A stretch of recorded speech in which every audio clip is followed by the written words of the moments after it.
The DoorDash app red screen issue typically indicates a crash or freeze, preventing app navigation.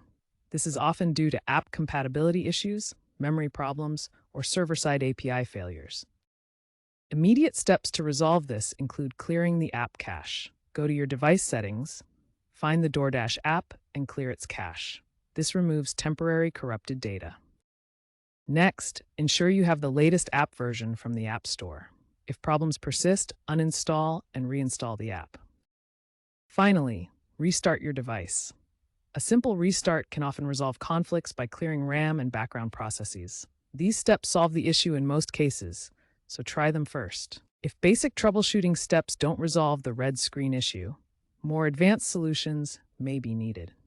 First, check your network connection and app permissions. Make sure you have a stable Wi-Fi or cellular data connection and that DoorDash has access to necessary permissions like location services. As a last resort, consider performing a factory reset on your device. However, always back up your important data first to prevent losing photos, contacts, or other information.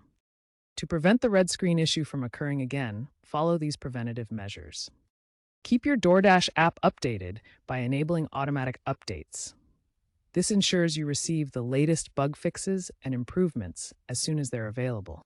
Maintain a stable internet connection by using reliable Wi-Fi or cellular data. Poor connections can cause app interruptions and errors. Report any persistent issues through DoorDash's support channels. This helps the company identify and fix problems, contributing to better app stability for all users.